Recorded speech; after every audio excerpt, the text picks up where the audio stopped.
पहले cease fire हुआ और अब एक ऐसा और कदम उठाया गया है जिससे ये संभावना बढ़ गई है कि शायद अब इस युद्ध को आगे बढ़ाने की आवश्यकता न पड़े। जिस तरह से ईरान ने दुनिया की परेशानी को देखते हुए और इन समस्याओं को ध्यान में रखते हुए कि होर्मुज बंद होने से तेल गैस की कितनी कमी, कितनी परेशानी पूरी दुनिया को देखने को मिल रही है, इस बात पर होर्मुज स्ट्रेट को खोल दिया है। यहां से अब कमर्शियल जहाजों की आवाजाही को बहाल कर दिया गया है। ईरान की तरफ से इस पर स्टैंड क्लियर कर दिया गया है। लेकिन ईरान ने ऐसा क्यों किया? क्या वो अमेरिका से डर गया है? क्या वो अमेरिका के दबाव में आ गया? नहीं, बिल्कुल ऐसा नहीं है। ईरान की तरफ से जो शर्तें रखी गई थी, उन शर्तों में एक शर्त यह भी थी कि लेबनान पर हो रहे हमले बंद होने चाहिए।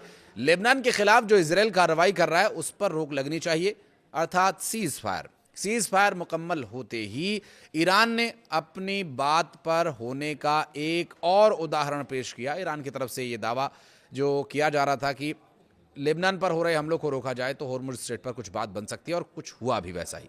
बात करेंगे इन्हीं मुद्दों पर और जानने की कोशिश करेंगे कि ईरान की तरफ से, डोनाल्ड ट्रंप की तरफ से जो बयान दिए जा रहे हैं, मसलन कि ईरान अपना यूरेनियम दे देगा, ईरान परमाणु हथियार नहीं बनाएगा, ईरान होर्मुज स्ट्रेट खोल देगा। होर्मुज स्ट्रेट तो उन्होंने खोल दिया, और इस बात को अमेरिका इस तरह से प्रदर्शित कर रहा है कि जिस तरह स्ट्रेट ऑफ होर्मुज खोला गया, ईरान ने वो अपनी शर्तों पर खोला, लेकिन उसे यह दिखाया जा रहा है कि अमेरिका ने दबाव बनाकर के इसे खुलवाया, और अमेरिका के दबाव में आकर के अब वो अपना यूरेनियम भी वापस दे देंगे, परमाणु हथियार भी नहीं बनाएंगे और लगभग पूरी तरह से सरेंडर कर देंगे।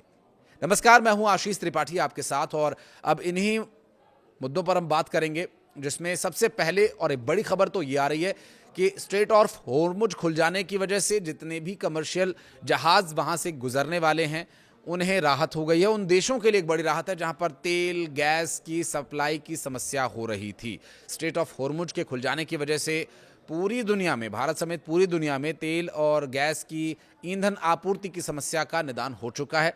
इसके लिए ईरान ने जो शर्त रखी थी, उन शर्तों को माने जाने के बाद ये निर्णय हो सका है। अब ऐसे में डोनाल्ड ट्रंप का एक बयान, जिस पर जानना ये बहुत ज़रूरी हो जाता है कि वो बयान क्या है। दरअसल बयान ये है कि ईरान को लेकर के डोनाल्ड ट्रंप ने कहा कि ईरान ने बहुत अच्छा फैसला लिया है और ये एक ऐतिहासिक कदम है। ईरान ने स्ट्रेट ऑफ होर्मुज खोलने का निर्णय लिया है और इसका वो स्वागत भी करते हैं, लेकिन नाकेबंदी जारी रहेगी।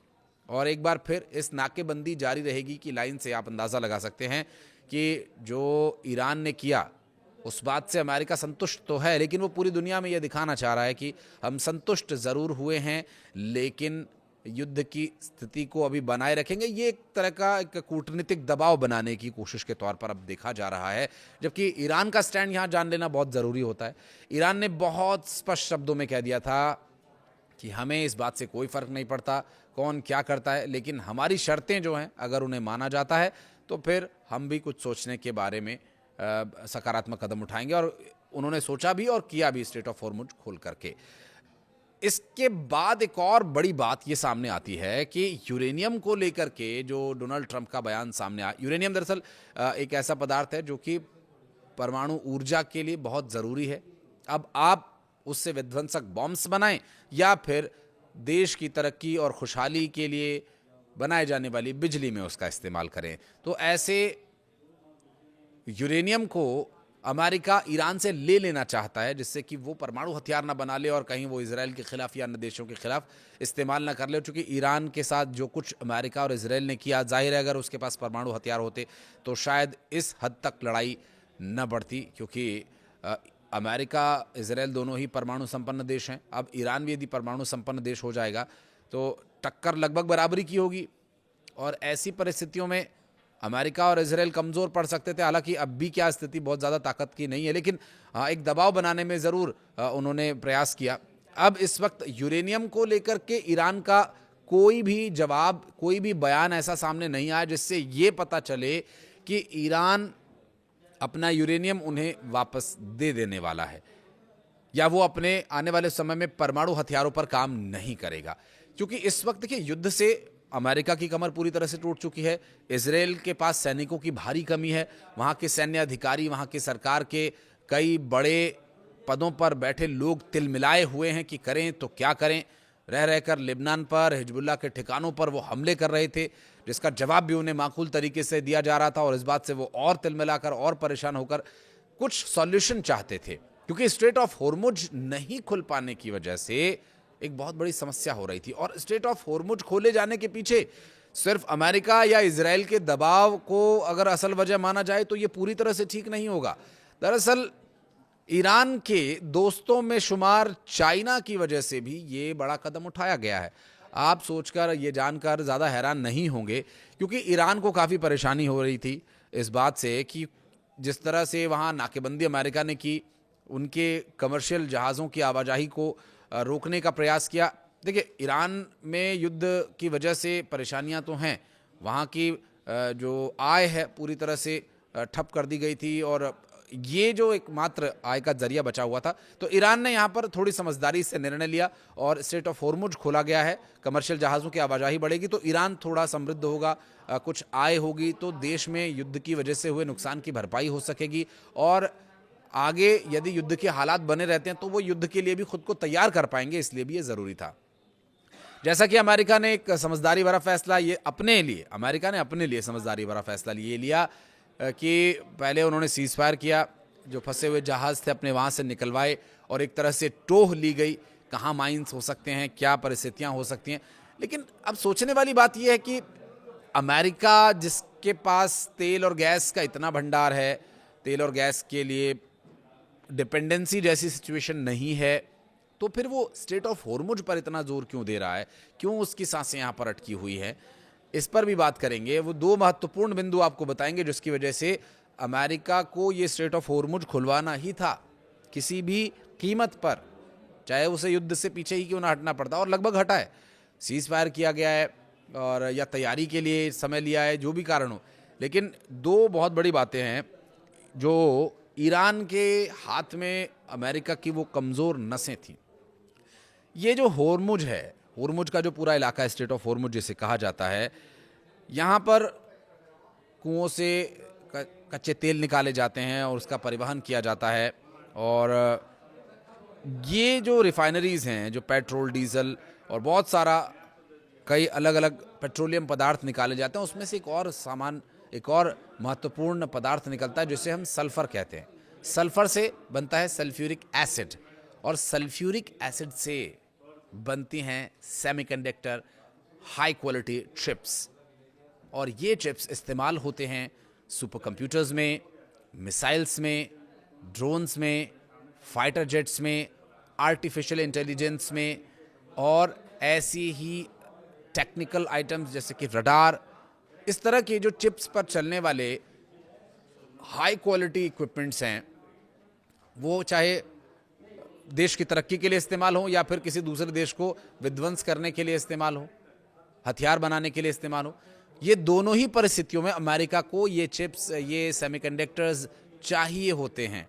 क्योंकि जिस तरह चिप्स को बनाने का काम ताइवान करता है, उसे खपाने का काम अमेरिका कर रहा है। अमेरिका को ये सब कुछ चाहिए होता है और ताइवान ऐसी परिस्थिति में अमेरिका को आने वाले समय में ये सभी मुहैया नहीं करवा पाता।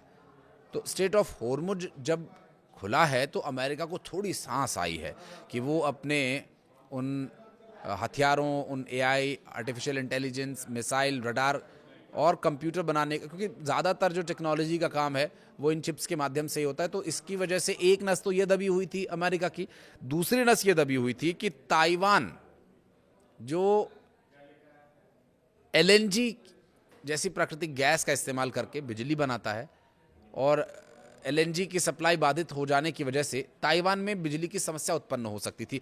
और अंदर की खबर तो ये है कि ताइवान के पास इस स्ट्रेट ऑफ होर्मुज के खुलने से पहले 10 से 11 दिन की ही बिजली बना पाने लायक एलएनजी बची थी। अगर ये 10-11 दिन और नहीं खुलते तो बिजली का संकट, बहुत बड़ा संकट ताइवान में खड़ा हो जाता और इस संकट से जो समस्याएं उत्पन्न होती हैं बारी बारी से उस पर नजर डालते हैं। देखिए, सबसे पहले तो वहाँ का जो लोकल इंफ्रास्ट्रक्चर है वो पूरी तरह से ठप हो जाता, क्योंकि बिजली के बिना आज कुछ भी संभव नहीं है।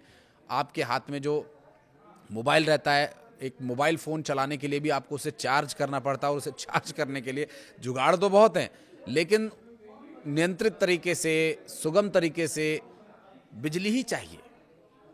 अब एलएनजी की सप्लाई बहाल हो गई है तो ताइवान भी रोशन है, जगमग है, लेकिन सिर्फ ताइवान की बिजली की समस्या नहीं थी।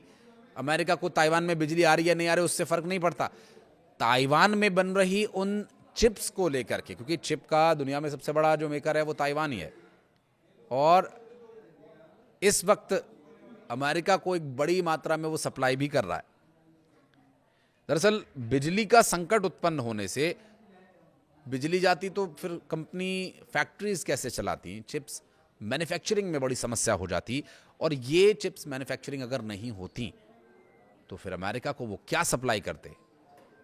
अमेरिका को चिप्स चाहिए ही, क्योंकि वो लगातार आर्टिफिशियल इंटेलिजेंस और अपने हथियारों पर काम करते हैं, टेक्नोलॉजी पर काम करते हैं। दुनिया में भले ही वो चिप किंग क्यों ना हो ताइवान, लेकिन बिना बिजली के तो वो भी कुछ नहीं कर पाता। तो ये स्ट्रेट ऑफ होर्मुज खुलने से एक बहुत बड़ी राहत की सांस अमेरिका को मिली है, और ताइवान को मौका मिला है अपना प्रोडक्शन बढ़ाने का। ये बात तो अमेरिका बहुत अच्छे से जानता है कि स्ट्रेट ऑफ होर्मुज एक ऐसी संवेदनशील जगह है जिसे ईरान किसी भी वक्त पूरी तरह से नियंत्रण में ले सकता है, उसे ज़्यादा एफर्ट करने की ज़रूरत नहीं है। अमेरिका को अपने यूएसएस जेराल्ड अब्राहम लिंकन जैसे वॉरशिप्स भेजने पड़ेंगे, लेकिन ईरान के पास तो पूरा ईरान का जो समुद्री किनारा है स्ट्रेट ऑफ होर्मुज, वो उनके लिए एक बहुत बड़ा वॉरशिप है। और ये ऐसी जगह है जहाँ पर ईरान और उसके सहयोगी लड़ाके पूरी तरह से नियंत्रण बनाने में ज़्यादा समय नहीं लेंगे, जबकि अमेरिका को बहुत ज़्यादा समय लगेगा। इसलिए अमेरिका ने ये निर्णय थोड़ी कूटनीतिक समझदारी दिखाते हुए लिया कि पहले तो युद्ध विराम किया जाए, फिर लेबनान पर हमले रुकवाए जाएं। इजराइल तैयार नहीं था, इजराइल बिल्कुल भी तैयार नहीं था, और अमेरिका के मानने को भी वो राजी नहीं था। और आपने कई ऐसी खबरें भी देखी होंगी जिसमें ये बात स्पष्ट हुई होगी कि अमेरिका और ईरान के बीच चल रहे युद्ध में इजराइल इस सीज फायर से बिल्कुल भी संतुष्ट नहीं था। लेकिन अब अमेरिका है, पावरफुल देश है, इसमें कोई शक नहीं है। वो गलत कर रहा है, सही कर रहा है, वो एक अलग बात है। लेकिन उसने फिर इजराइल को थोड़ा लेट डाउन किया, उस पर थोड़ा दबाव बनाया कि दिमाग से काम लो और जो कह रहा हूँ वो करो। तो फिर लेबनान में हमले रोकने पड़े। और अब ऐसी परिस्थिति में अमेरिका के प्रेसिडेंट डोनाल्ड ट्रंप इस मौके का फ़ायदा उठा करके इस बात को इस तरह से प्रेजेंट करने की कोशिश कर रहे हैं कि ईरान को उन्होंने दबाव में ले लिया है और ईरान पर दबाव बनाने में वे कामयाब हो गए हैं, जबकि ये बात पूरी तरह से सच नहीं है। क्योंकि ईरान, अमेरिका, इजराइल के इस युद्ध में अब भी आशंकाएं युद्ध आगे फिर से शुरू होने की बनी हुई हैं, जिस पर कि अमेरिका के बयान से ही बात जाहिर हो जाती है। और चूँकि अमेरिका का बहुत कुछ स्ट्रेट ऑफ होर्मुज में फंसा हुआ था, तो सारे पत्ते भले ही उसके हाथ में हो, लेकिन परिस्थितियाँ अब थोड़ी सी सामान्य होती नज़र आ रही हैं। अब देखना ये होगा कि ये परिस्थितियाँ कितने दिन तक बनी रहती हैं, और ये युद्ध अगर ख़त्म हो जाता है तो पूरी दुनिया के लिए शांति अच्छी होगी। लेकिन ईरान का क्या? ईरान को जो नुकसान पहुंचाया गया है, ईरान के ऊपर जो बंदिशें लगाई गई हैं, वो तो वहीं का वहीं है। उसके बारे में तो कोई बात कर ही नहीं रहा है, उसकी तरफ किसी का ध्यान ही नहीं जा रहा है। ना तो अमेरिका इस बारे में कुछ बोल रहा है, ना इजराइल के द्वारा इस बारे में कुछ कहा जा रहा है। और ईरान जिन शर्तों पर ये मांग कर रहा था, उन शर्तों के माने जाने के बाद से अब अपने आप को रिबिल्ड करने की ओर संभवतः देख रहा हो, जिसके लिए उसने ये निर्णय लिया हो सकता है। आपको क्या लगता है ईरान ने ये निर्णय क्यों लिया? आप कुछ इस बारे में कहना चाहें तो कमेंट सेक्शन में ज़रूर बताइएगा। वीडियो को यहाँ तक देखने के लिए बहुत बहुत धन्यवाद।